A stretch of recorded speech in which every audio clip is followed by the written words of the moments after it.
বিএনপির ভারপ্রাপ্ত চেয়ারম্যান তারেক রহমানের ৬১তম জন্মদিন আজ। ১৯৬৫ সালের এই দিনে জন্মগ্রহণ করেন তিনি। জন্মদিন উপলক্ষে সামাজিক যোগাযোগ মাধ্যম ফেসবুকে দেওয়া এক পোস্টে দেশের নারী নিরাপত্তা ও ডিজিটাল যুগের চ্যালেঞ্জ নিয়ে গুরুত্বপূর্ণ বার্তা দিয়েছেন তিনি। এদিকে গত বছরের মতো এবারও তার জন্মদিনে কোনো ধরনের আনুষ্ঠানিকতা, কেক কাটা বা উৎসব না করার নির্দেশনা দিয়েছে বিএনপি। আজ ২০ নভেম্বর বৃহস্পতিবার তারেক রহমান তার ফেসবুক পোস্টে বলেন, ডিজিটাল বিশ্বের প্রভাব এখন আমাদের জীবনের প্রতিটি অংশে, দৈনন্দিন কাজকর্ম থেকে শুরু করে আন্তর্জাতিক পরিমণ্ডলে রাষ্ট্রের ভূমিকা পর্যন্ত ছড়িয়ে পড়েছে। যে গতিতে প্রযুক্তি পৃথিবীকে বদলে দিচ্ছে, বাংলাদেশও সেই পরিবর্তনের বাইরে নয়। এটি আজ অস্বীকার করার উপায় নেই। অনেক সময় আমি আর আমার স্ত্রী চিন্তা করি, আমাদের মেয়ের জীবনের পৃথিবী কতটা বদলে গেছে আমাদের বড় হওয়ার সময়ের পৃথিবীর তুলনায়। অন্য সব বাবা মায়ের মতোই আমাদের মধ্যেও আশা আছে, আবার উদ্বেগও আছে। সুযোগ আজ আগের যে কোনো সময়ের চেয়ে বেশি, কিন্তু হুমকিও বেড়েছে। বাংলাদেশকে এগিয়ে নিতে হলে আমাদের মেয়েরা, মায়েরা, বোনেরা, সহকর্মীরা যেন আর ভয়ের মধ্যে বাঁচতে না হয়। প্রতিদিন অসংখ্য নারী হয়রানি, ভয় দেখানো, হুমকি, বুলিং, এমনকি সহিংসতার শিকার হচ্ছেন শুধুমাত্র কথা বলার জন্য, কাজ করার জন্য, পড়াশোনা করার জন্য বা স্বাধীনভাবে বাঁচার চেষ্টা করার জন্য। এটাই সেই বাংলাদেশ নয় যে বাংলাদেশের স্বপ্ন আমরা দেখি, আর এটাই সেই ভবিষ্যৎ নয় যা আমাদের কন্যারা প্রাপ্য। নারীরা নিরাপদ বোধ করবে অনলাইন ও অফলাইনে, ঘরে ও বাইরে, ব্যক্তিগত জীবনে ও কর্মক্ষেত্রে।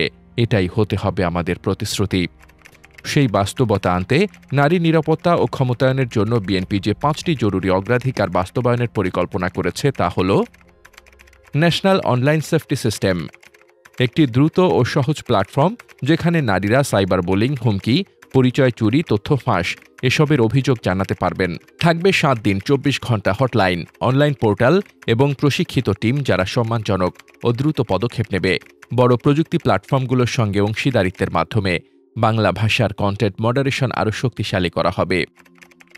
জনজীবনে নারীর নিরাপত্তার জন্য সুরক্ষা প্রোটোকল, সাংবাদিক, কর্মী, শিক্ষার্থী অথবা কমিউনিটি লিডার, জনজীবনে থাকা নারীরা যখন হামলা বা হয়রানির শিকার হন, তখন থাকবে জাতীয় নির্দেশিকা, দ্রুত আইনগত ও ডিজিটাল সহায়তা এবং গোপন রিপোর্টিং ব্যবস্থা।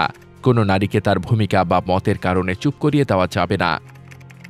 ডিজিটাল সেফটি শিক্ষা, স্কুল ও বিশ্ববিদ্যালয়ে ওরিয়েন্টেশনের সময় থেকেই ব্যবহারিক ডিজিটাল নিরাপত্তা শিক্ষা বাধ্যতামূলক করা হবে।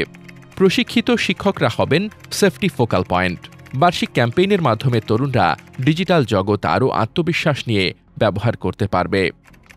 কমিউনিটি পর্যায়ে হয়রানি ও সহিংসতার বিরুদ্ধে শক্ত প্রতিক্রিয়া, কমিউনিটি হেল্প ডেস্ক, নিরাপদ পরিবহন রুট, উন্নত রাস্তার আলো এবং ট্রমা সেন্সিটিভ রেসপন্ডার এসবের মাধ্যমে নারীদের চলাফেরা ও দৈনন্দিন জীবনকে আরও নিরাপদ করা হবে।